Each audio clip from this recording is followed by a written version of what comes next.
Sejam bem-vindos a mais um EBD Online. Meu nome é Bruno Fregnani e eu sou professor da disciplina Conhecereis a Verdade. Nessa disciplina, nós temos estudado várias heresias que existem por aí, como o misticismo e revelações extrabíblicas, ecumenismo, movimento de batalha espiritual, teologia da prosperidade, teologia da libertação, liberalismo teológico e, mais recente, na última aula, progressismo evangélico. Todas essas heresias, nós estudamos um pouco a respeito dos seus pressupostos e também o que a Bíblia diz a respeito desse tema, desses temas. E o propósito da aula de hoje é fazer a mesma coisa com a heresia e com esse movimento da teologia do coaching.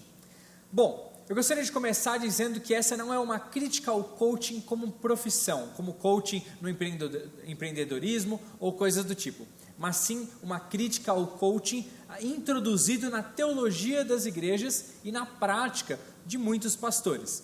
Assim como várias outras heresias, quando a gente tenta colocar alguns aspectos do nosso conhecimento humano, de algumas outras profissões, tenta colocar isso como talvez até superior do que as verdades da Bíblia, verdades bíblicas, e talvez superior às orientações, por exemplo, das cartas pastorais, onde Paulo ensina Timóteo e Tito como deve ser um pastor, como ele deve se portar, qual é essa doutrina que ele deve ensinar. Quando a gente começa a colocar essas coisas a mais, geralmente a gente tira um pouco o foco da palavra de Deus e a gente tira o foco da sã doutrina, introduzindo todas essas coisas.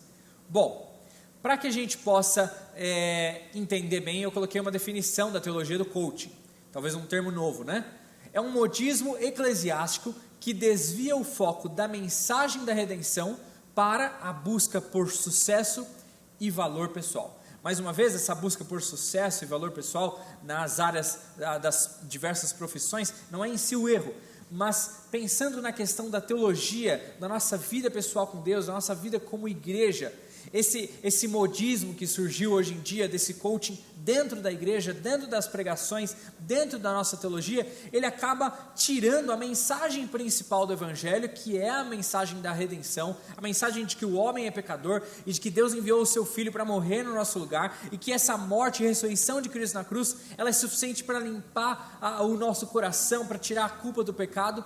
Eles tiram essa mensagem principal para sucesso e valor pessoal, e aí se reside o erro principal dessa teologia. Talvez muitos de vocês já escutaram pregadores dizendo essas seguintes frases: do evangelho, Jesus é o centro, mas do coração de Jesus, você é o centro.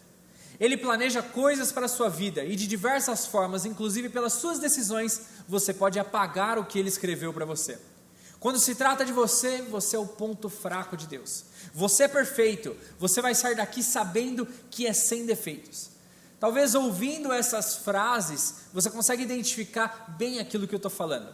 Essa prática e esse pensamento do coaching como profissão ou como linha de pensamento secular, sendo introduzido na vida da igreja e no pensamento, talvez até nas convicções nossas a respeito de pecado, a respeito de amor de Deus, a respeito da salvação, a gente começa a colocar muito mais valor pessoal, decisões e motivação daquilo que nós podemos fazer, invadindo a nossa teologia. E a gente acaba tirando, na verdade, todo o mérito de Deus e trazendo para o ser humano. Por isso que eu gostaria de falar a respeito de 3 linhas de pensamento ou posicionamentos que constroem essa teologia do coaching. E a primeira é exatamente essa: o humanismo. O humanismo que coloca o homem no centro, que coloca o homem como o de valor, aquele que tem o valor principal em toda essa conversa, em todo esse relacionamento, o homem. E essa atenção demasiada no homem, esse antropocentrismo acaba trazendo essa teologia do coaching para a igreja, esse desejo pelo homem ser valorizado acima de todas as coisas, inclusive acima de Deus, Deus se tornando aquele que serve o homem.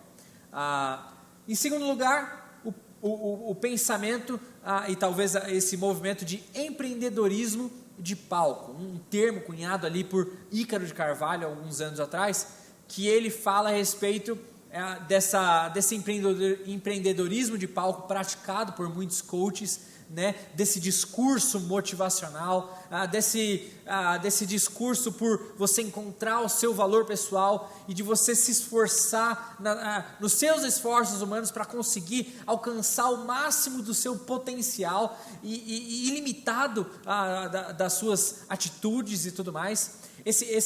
Essa fala motivacional, junto com o humanismo, acaba formando aí mais uma faceta do que é a teologia do coaching. Em terceiro lugar, a teologia da prosperidade. Não em si a teologia da prosperidade, mas muitos posicionamentos dela que são renovados e revestidos hoje na teologia do coaching. E a gente vai entender um pouco melhor a respeito disso agora. O que é o humanismo então? É o homem no centro de tudo. O foco principal é a satisfação humana, os meus desejos sendo cumpridos, é a busca pela minha vontade pessoal. Então, eu desejo isso, eu desejo esse emprego, eu desejo esse casamento, eu desejo esse estilo de vida, essa situação financeira, e o meu desejo é principal, por isso Deus tem que me servir nisso tudo. Por isso que o meu desejo é o mais importante, acima do desejo da vontade soberana de Deus. Talvez umas falas como essas pode parecer muito extremista. Quem iria falar isso? Acontece que nas pregações hoje em dia, e a maior parte das heresias contemporâneas, esse tipo de coisa é muito sorrateiro. Esse tipo de pensamento, eles são travestidos por uma capa de espiritualidade, com uma capa de palavras cristãs, de termos cristãos, e a gente acaba não percebendo até que isso entra com força no nosso coração. Por exemplo, através da música. Muitas pessoas cantam músicas e louvores aí em nossas igrejas e mal percebem algumas frases, alguns termos que tentam exaltar o homem, que tentam colocar o homem como principal, como agente principal, colocar o homem como o centro de todas as coisas, e por poucas e poucas coisas, por migalhas, vai se construindo esse pensamento humanista de que o homem é principal e de que Deus está servindo o homem, que o homem é o centro do universo. Esse pensamento atrapalha toda a teologia nossa hoje em dia, quando a gente permite ele entrar nas nossas igrejas, pregações, músicas e por aí vai. E para o humanismo, o meio para que tudo isso possa acontecer, o meio para que a minha vontade seja feita, o meio para que os meus desejos sejam saciados, é a minha fé e o meu esforço pessoal. Eu preciso ser bem motivado, bem encorajado, e com o meu esforço eu vou conseguir essas coisas. E na verdade, um pouco até diferente da prosperidade, da teologia da prosperidade, começa a colocar Deus assim um pouco de canto, porque as bênçãos que eu consigo são por meu mérito, minha vontade, o meu esforço pessoal. Esse é o humanismo. O empreendedorismo de palco talvez seria melhor descrito como essa mensagem motivacional, ou soluções por técnicas humanas, aquilo que nós podemos elaborar, aquilo que nós podemos pensar, escrever e divulgar para as outras pessoas, como resolver problemas, por exemplo, espirituais, ou problemas do nosso coração, com práticas humanas, com técnicas humanas. Como eu posso resolver a minha infelicidade, não me debruçando em Deus, não me colocando totalmente em me satisfazer em Deus, não, eu consigo saciar esse pedaço que falta no meu coração com técnicas humanas, com autoafirmação, por exemplo. Então, essa mudança de diálogo, que é você que consegue, esse diálogo motivacional é o que é o empreendedorismo de palco, né? Agora infiltrado na própria igreja pela teologia do coaching. Além disso, o objetivo final é a conquista de resultados. O objetivo final, por exemplo, não é a adoração a Deus. O objetivo final não é se satisfazer em Deus. O objetivo final não é glorificar a Deus, mas é alcançar os seus resultados, alcançar aquilo que você mais deseja, aquilo que você tanto está pedindo, aquilo que você, na verdade, você mesmo vai conseguir entregar para a sua vida, através do seu esforço pessoal. Em terceiro lugar, a teologia da prosperidade, que nada mais é do que um desejo em conquistar as coisas, sejam elas materiais, sejam elas espirituais, um desejo de você conquistar as coisas e um desejo por coisas, ao invés de um desejo, como a gente falou, de glorificar a Deus, de ter uma vida piedosa, de se entregar a Deus. Não, a sua busca e a sua vida cristã, ela se resume à busca por coisas, por bens ou por bênçãos, mas não em adoração. O cristianismo se torna mais uma busca por coisas do que uma adoração a Deus. A teologia da prosperidade faz um exercício muito grande da autoafirmação, ou como a gente falou lá no começo desse nosso curso, nas primeiras aulas, o uso da confissão positiva, ou seja, o quanto que você fala, o quanto que você determina, aquilo lá vai acontecer, porque o controle está em você, nas suas palavras, no poder que há nas suas palavras, ou na sua autoafirmação, na sua autossegurança, naquilo que você faz, naquilo que você está conseguindo fazer. Isso, a teologia da prosperidade traz um pouco essas questões para a teologia do coaching, que você está conseguindo fazer aquilo que pela sua atitude você vai conseguir bens materiais, ou bens emocionais, ou bens espirituais, pela sua autoafirmação, pela sua confissão positiva, pela sua própria vontade. A diferença, na verdade, a única diferença da teologia da prosperidade com a teologia do coaching, é que a teologia da prosperidade tenta fazer um tipo de barganha com Deus, ou seja, eu faço isso para você me dar isso, eu falo essas palavras e pratico essas coisas para você ser obrigado a me dar determinadas bênçãos. Na teologia do coaching, na verdade, Deus é apenas uma plateia. Deus não é nem mesmo Ele que faz as coisas que eu estou determinando, sou eu mesmo. Na teologia da prosperidade eu determino, Deus obedece. Na teologia do coaching eu determino e eu mesmo faço as coisas acontecer.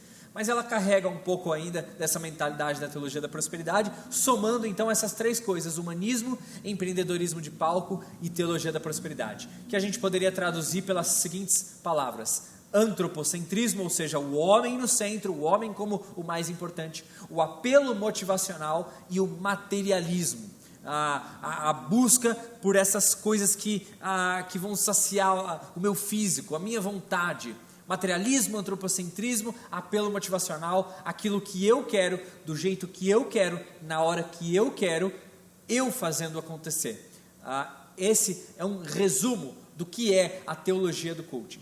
A teologia do coaching, ela pode aparecer de diversas formas. Ela pode aparecer, por exemplo, de uma forma bem explícita, como a gente disse em tantas outras heresias, mas ela também pode aparecer enrustida, dentro de tantas igrejas tradicionais que a gente conhece, dentro de igrejas que talvez publicamente denunciam a teologia do coaching, mas interiormente ou dentro do conteúdo das suas pregações, dos seus louvores e canções, das suas orações e falas no culto cristão, acabam mostrando que eles também têm essa raiz humanista, essa raiz de eu determino e esse discurso motivacional acima do discurso da palavra de Deus, do discurso de que nós precisamos nos depender de Deus, de que na verdade todo o mérito de tudo aquilo que nós fazemos de bom, até mesmo da nossa salvação, não é nosso, mas é de Deus. Pouco a pouco essas igrejas começam a tirar isso de perspectiva e colocar o eu no centro. Então a teologia do coaching nada mais é do que o eu no centro de todas as coisas, inclusive no centro da minha teologia. Mas uma coisa que a gente percebe ao decorrer disso é que toda vez que o povo de Deus ou as pessoas buscam uma solução humana para os problemas do coração, uma solução humana para os problemas que eles encontram, aquilo que nós conseguimos resolver para essa situação, para esse problema, a gente acaba criando uma heresia, uma interpretação errada do texto bíblico, uma adoração errada. Ao invés de idolatrar a Deus e de adorar a Deus, eu começo a idolatrar o ser humano, eu começo a idolatrar a mim mesmo, eu começo a idolatrar as práticas, o pragmatismo, ou seja, aquelas práticas que dão certo. Então toda vez que o homem tenta providenciar uma solução para os problemas da humanidade, uma solução para os problemas do seu coração e até mesmo uma solução para os problemas espirituais do próprio homem, ele acaba criando heresias, más interpretações e uma adoração totalmente contrária. Ao invés de adorar a Deus, ele adora a si mesmo e as suas práticas e as suas invenções e os seus conhecimentos, ao invés do conhecimento e da verdade da palavra de Deus. Como identificar então uma teologia coaching, seja enrustida, seja explícita? Bom, eu alistei aqui 10 itens facilmente identificáveis nessas igrejas. Primeiro, aspectos mais externos. Há uma mudança nas nomenclaturas, ou seja, talvez o culto não é mais chamado de culto, mas de uma reunião. A pregação não é mais pregação, mas é palestra. O pastor não é mais pastor, mas é um palestrante, é um motivador, é um coaching. Então as nomenclaturas começam a mudar para que se adeque, para que seja mais adaptável à cultura em que vivemos, para que seja mais confortável aos não cristãos que precisam estar mais confortáveis com os termos que a gente fala na igreja.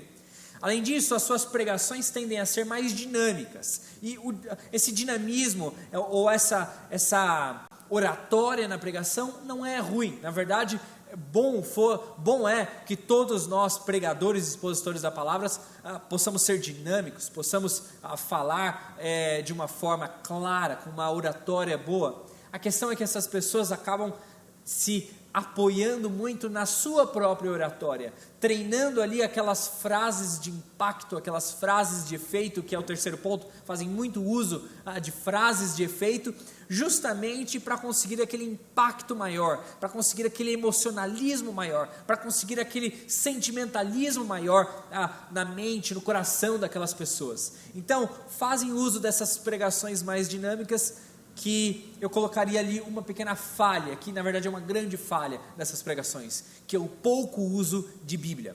É muito uso de fala, muito uso de ideias próprias, muito uso de motivação, de motivacional, discurso motivacional, e pouco uso da verdade da palavra de Deus a respeito dos temas que são tratados ali, a respeito dos nossos problemas, a respeito da nossa vida diária, mas sim frases de impacto e motivacionais, como aquelas que encontramos atrás de carros ou coisas do tipo. Frases que te motivam a encontrar o seu valor pessoal e a sua real força de vontade para cumprir e para chegar ao máximo daquilo que você pode oferecer para si mesmo.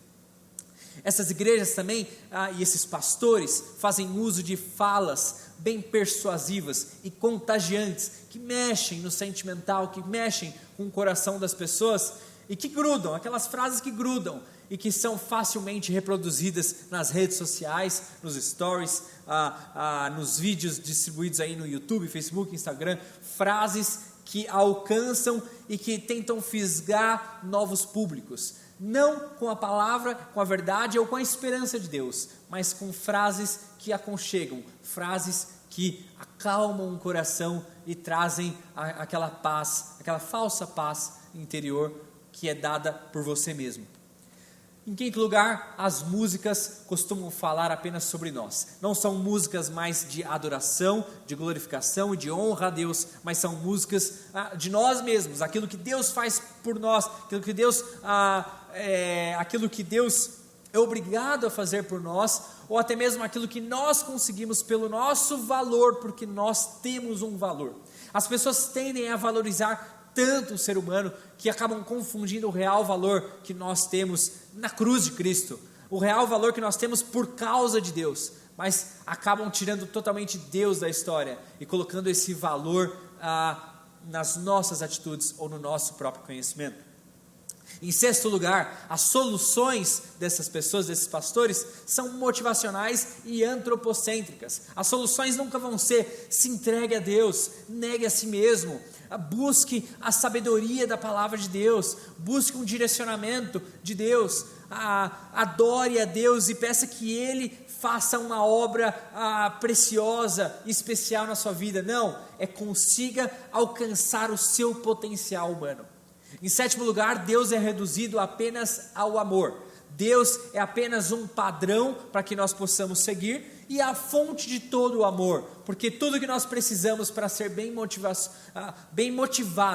é uma fonte extrema de amor de Deus, que não se preocupa em como vivemos, mas simplesmente nos dá um amor para que possamos ser bem motivados e abraçados por esse amor para vivermos os nossos planos. As pessoas usam esse amor de Deus para envolver e dar a base para cumprir a sua própria vontade. Enquanto a Bíblia diz que se nós amamos a Deus, nós obedecemos os seus mandamentos. Se nós amamos a Deus, nós buscamos nos satisfazer em Deus, não nas nossas vontades. Se nós amamos a Deus, nós glorificamos a Deus e não ao homem. Por isso, o discurso muda completamente para se adequar à vontade humana. Em 8º lugar, a doutrina do pecado é esquecida. Os problemas não são por causa do pecado, não é por causa da nossa natureza caída, por causa da depravação total, mas são apenas obstáculos, empecilhos que a gente pode vencer, que a gente pode superar e que a gente pode atingir o nosso potencial. O problema do homem não é mais o pecado, mas obstáculos a serem vencidos, obstáculos terrenos e humanos que são facilmente vencidos quando a gente tem bastante motivação, quando a gente tem bastante esforço pessoal. Em 9º lugar, a salvação é pouco citada. Se o problema do homem não é o pecado, a solução do homem não é a salvação de Cristo na cruz. Se o problema central para esses humanistas, para esses teólogos coachings, esses obstáculos da vida, a solução nunca seria algo espiritual, mas seria mais uma vez algo muito palpável, algo muito humano, que é apenas uma motivação pessoal. Em 10º lugar, o valor próprio é exaltado e o real valor de Deus é totalmente substituído, totalmente ignorado, porque quem tem valor é você, afinal você que traz a solução para você mesmo. Deus está aí só para providenciar um ambiente de amor para você. O que isso nos mostra a respeito da teologia do coaching? Nos mostra que existe aí uma falta terrível de dependência em Deus, uma falta de submissão à vontade de Deus, ao senhorio de Deus. Existe também uma falta de adoração a Deus, existe uma falta de reconhecimento dos pecados e uma falta de satisfação em Deus, que é exatamente o oposto daquilo que nós precisamos buscar em nossa vida, do real significado e propósito do cristianismo, que é, enquanto eu vivo esses anos de vida aqui na terra, enquanto eu ainda não posso vivenciar essa eternidade com Deus, eu quero gastar os anos de vida que eu tenho aqui, dependendo ao máximo de Deus, em todas as minhas atitudes, até mesmo nos meus dons e talentos, que eu acabo fazendo aqui na igreja, que eu acabo tocando algum instrumento, ou pregando, ou servindo, ou fazendo qualquer outra coisa, até nos meus dons e talentos, a Bíblia fala que eu preciso depender de Deus, a Bíblia fala que eu preciso me submeter à vontade de Deus, porque a vontade de Deus é perfeita, é santa, é boa, é agradável, é soberana, e a minha vontade é muito finita, a minha vontade ela é muito infectada pelo pecado, a minha vontade ela é muito egoísta, ao contrário da vontade santa de Deus. O teólogo do coaching fala que eu preciso adorar a mim mesmo, talvez não com essas palavras, mas em suas atitudes acabam trazendo essa ideia de adoração a si mesmo, ou adoração à prática, ao pragmatismo, enquanto a Bíblia fala que nós devemos adorar somente a Deus, ao único Deus verdadeiro, adorar com todo o nosso coração, com todas as nossas forças, com toda a nossa alma, com tudo que somos, precisamos adorar e glorificar a Deus. A Bíblia fala em 1 Coríntios 10:31, quer comais, quer bebais, quer façais qualquer coisa, faça para a glória de Deus, não para a sua glória.